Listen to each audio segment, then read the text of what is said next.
Hi friends, పండుగలు పర్వదినాలు అలాగే అమ్మవారికి కానీ ఏదైనా పండగల్లో ప్రసాదం పెట్టాలంటే ముందుగా మనకి గుర్తు వచ్చే ఐటమ్ పులిహార.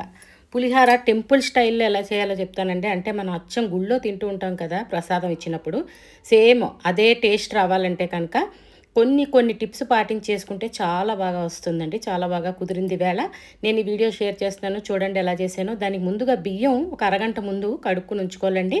ఆ బియ్యం కడిగిన దాంట్లోకి మనం ఏం చేయాలంటే కొద్దిగా పసుపు, ఉప్పు రెండు వేసేస్తే కనుక పులిహారకి నేను ఇదివరకు కూడా విసిరికాయ పులిహారని, అలాగే ఆవ పులిహారని, నువ్వుల పొడి వేసి పులిహారని వాటన్నింటికి కూడా చెప్పానండి.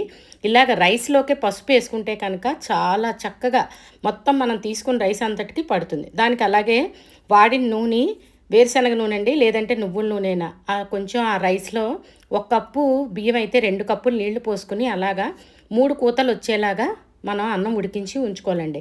కుక్కర్ చల్లారేలోపు మనం చింతపండు, పులిహార అంటే ఖచ్చితంగా చింతపండు వాడతాం కదా, లేదంటే నిమ్మకాయ పులిహార కూడా చేసుకోవచ్చు. కానీ టెంపుల్ స్టైల్ అంటే ఖచ్చితంగా చింతపండే వాడుకోవాలండి. చింతపండుని అలాగా మనం కొద్దిగా గోరువెచ్చని నీటిలో నానబెట్టి ఉంచుకోవాలండి. అలాగే ఖచ్చితంగా ఇవైతే ఈ పొడి అయితే వేస్తేనే మనకి ఆ టెంపుల్ స్టైల్ మన గుళ్ళో తిన్న ఫీలింగ్ వస్తుందండి మనం చేసుకున్న పులిహారకి. దానికి చూడండి అలా బాణీ పెట్టుకుని ఆవాలు, మెంతులు, మిరియాలు, జీలకర్ర అవన్నీ మనం తీసుకున్న రైస్ని బట్టి ఈ పొడి చేసుకోవాలండి. నేనైతే ఒక 1 కప్పు అంటే ఇంచుమించు 100 గ్రామ్స్ రైస్ ఉంటుంది, ఆ రైస్కి చేస్తున్నాను. అందుకని అన్నీ కూడా 1 స్పూన్ వేసుకున్నానండి. అవన్నీ అలా వేసుకుని మనం వేయించుకున్న తర్వాత చల్లారిన తర్వాత ఇలా మిక్సీ పట్టుకుని పౌడర్ చేసుకోవాలండి. దానికి చూడండి చెప్పాను కదా ఏఎస్ బ్రాండ్ నేను ఇవాళ వేరుశనగ నూనె వాడానండి. చాలా బాగుంటుంది ఈ బ్రాండ్ నూనె. పచ్చళ్ళకు కానీ లేదంటే ఇలా పులిహారకు కానీ పేటలోకైనా వేసుకోవడానికి ఈ బ్రాండ్ నూనె అయితే చాలా బాగుంటుంది. దానికి చూడండి అయితే లేదంటే నువ్వుల నూనె కూడా చాలా బాగుంటుంది. నేను ఈవేళ మాత్రం వేరుశనగ నూనె వాడానండి. దానికి చూడండి ఎప్పుడు పులిహారకు మనం తాలింపు పెట్టుకుంటాం కదా, సేమ్ అలాగే ఆవాలు, మినప్పప్పు, శనగపప్పు, అలాగే శనగ పలుకులు, జీలకర్ర, ఇంగువ, ఎండుమిరపకాయ, కరివేపాకు ఇవన్నీ కూడా మంచి కలర్ వచ్చే వరకు వేయించుకోవాలండి. మంచి కలర్ వచ్చాక వేయించుకున్న తర్వాత దీన్ని పక్కన పెట్టుకుని మనం ఒక కప్పులోకి తీసేసుకున్న తర్వాత ఇందులోకి మనం చూడండి చింతపండు ఇందాక నానబెట్టి ఉంచుకున్నాం కదండి, దాని గుజ్జు మనం ఏంటంటే అందులో మళ్ళీ ఆ బాణీలో వేసుకోవాలండి. ఆ బాణీలో వేసుకున్న తర్వాత మనం అందులోకి కొద్దిగా బెల్లం వేయాలండి. ఖచ్చితంగా బెల్లం వేసుకుంటే కనుక మనకి టెంపుల్ స్టైల్ గుళ్ళో తిన్న విధంగా మంచి టేస్ట్ వస్తుందండి. ఆ పులుపుని కొద్దిగా తీసుకోవడానికి ఆ చిన్న పిసరు బెల్లం వాడుకుంటే బాగుంటుంది. దానికి చూడండి అలాగా చింతపండు గుజ్జు కూడా చాలా చిక్కగా ఉండాలి, నీళ్ళల్లో ఉండకూడదు. దాన్ని అంతా పిండి అందులో మళ్ళీ ఒకసారి చింతపండు పచ్చివాసన పోవడం కోసం ఇలాగా మనం ఒకసారి దాన్ని వేయించిలా చేయాలండి. దానిలోకి ఇంకొంచెం కరివేపాకు, ఫ్లేవర్ ఆరోగ్యానికి ఆరోగ్యం, అలాగే మనకి మంచి రుచిని ఇస్తుంది కరివేపాకు. దానికి ఆ కరివేపాకు వేసుకున్న తర్వాత ఇందాక ఆడిపెట్టి ఉంచుకున్న పౌడర్ కూడా ఇందులో యాడ్ చేయాలండి. యాడ్ చేసిన తర్వాత ఇప్పుడు కుక్కర్ చల్లారింది కదా, చల్లారిన దాన్ని తీసుకుని మనం వేడిగా చూడండి ఆ రైస్ ఎంత మంచి కలర్ వచ్చిందో, పసుపు ముందుగా వేసేయడం వల్ల మంచి కలర్ వస్తుంది పులిహోరకి.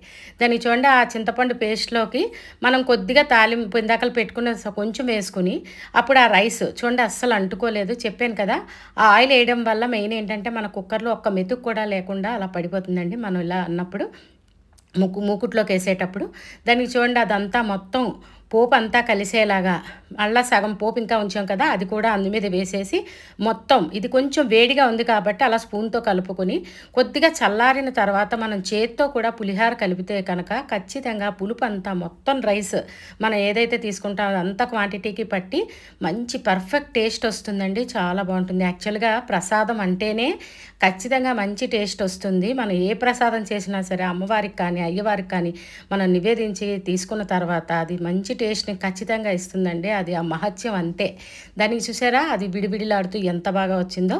మీరు కూడా ఈ చిన్న చిన్న టిప్స్ పాటించి ఈ పులిహార్ని ఇలా ట్రై చేసి మీకు ఎలా వచ్చిందో కామెంట్ పెట్టండి.